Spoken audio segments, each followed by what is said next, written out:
पता है कि हमारे समुद्र की गहराई कितनी है?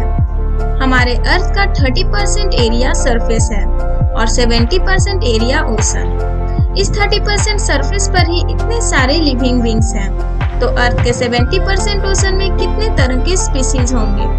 अर्थ के सरफेस पर ही बहुत से ऐसी जगह और गुफाएं हैं जिसके बारे में आज भी बहुत से लोग नहीं जानते हैं और साइंटिस्ट आज भी उन गुफाओं पर स्टडी कर रहे हैं। तो जरा सोचिए कि 70% ओशन में कितने सारे खतरनाक स्पीसीज होंगे। आखिर समुद्र के अंदर कौन सी दुनिया बसती है? आज के वीडियो में मैं ऐसे ही एक जगह के बारे में बताने वाली हूँ जिसका नाम मरियाना ट्रेंच है। साल 1875 यह वह साल था जब चैलेंजर्स नामक नेवी शिप ने मरियाना ट्रेंच को खोजा था, जो पैसिफिक ओशन के वेस्टर्न पार्ट में मौजूद है। उस समय मरियाना ट्रेंच की गहराई 8,184 मीटर था, लेकिन साल 1951 में चैलेंजर 2 नामक शिप ने मरियाना ट्रेंच की गहराई को सटीक माप निकाला।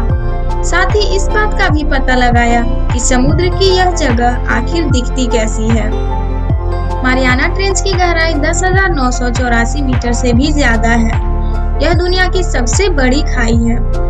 चैलेंजर 2 नामक शिप ने इस गहराई में 10,000 मीटर तक ऊंचे ऊंचे पहाड़ पाए और उनके बीच ऐसा पॉइंट था जो मरियाना ट्रेंच से भी ज्यादा गहरा था। इस पॉइंट का नाम द चैलेंजर डीप रखा गया।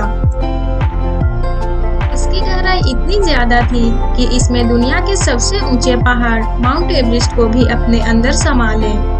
यह इतना गहरा है कि इसके अंदर सूर्य की रोशनी तक नहीं पहुंचती। यहाँ प्रकाश का कोई स्रोत नहीं है और यहाँ केवल अंधेरा छाया हुआ है। इस जगह पर काफी हाई प्रेशर होता है, इतना हाई प्रेशर कि लोहे के रड तक मुड़ जाए, तो यहाँ किसी शिप का भी सरवाइव करना काफी मुश्किल है। साइंटिस्ट ऐसा मानते थे कि इस जगह पर इतना ज्यादा हाई प्रेशर है कि यहाँ नॉर्मल जीव सरवाइव नहीं कर पाएंगे, तो उनका ऐसा कहना था कि वहाँ पर अगर कोई जीव होंगे भी तो काफी ताकतवर और काफी खतरनाक होंगे, क्योंकि इस जगह पर किसी भी तरह का रोशनी का स्रोत नहीं है, तो यहाँ सरवाइव करना काफी मुश्किल है। पर इस बात को गलत साबित करते हुए 2012 में जेम्स कैमरॉन ने इस गहराई में जाने का फैसला किया। उन्हें अंदर जाने और बाहर आने में पूरे 4 घंटे लगे। उनका सबमरीन सोनार से लैस्ड था, जो आसानी से इतने गहराई में जा सके। जब वे अंदर गए तो उनको गहराई में कई माइक्रो ऑर्गेनिज्म और बैक्टीरिया मिले। हम जानते हैं कि बैक्टीरिया का सरवाइव करना कितना मुश्किल होता है, तो इतने गहराई में बैक्टीरिया का मिलना और उनका सरवाइव करना एक चौंका देने वाली बात थी।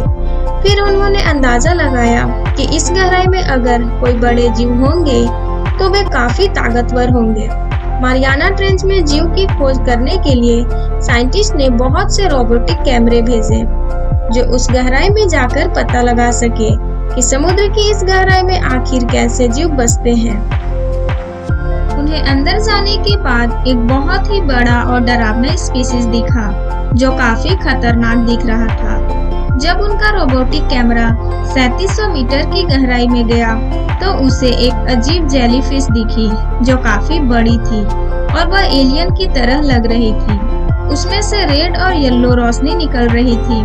अगर हम मरियाना ट्रेंच के और गहराई में जाएंगे तो हमें उसके फ्लोर में दिखेंगे जो झींगा मछली से रिलेटेड दिखते हैं, पर ये उनसे काफी बड़े हैं, जो लगभग 1 फीट तक हो सकते हैं।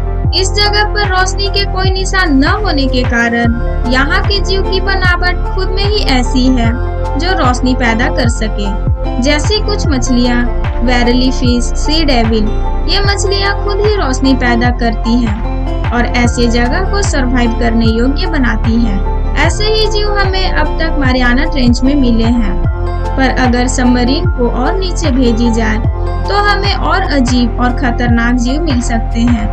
इसके लिए अभी भी साइंटिस्ट मरियाना ट्रेंच पे वर्क कर रहे हैं और समय समय पर अपने रोबोटिक कैमरे भेजते रहते हैं।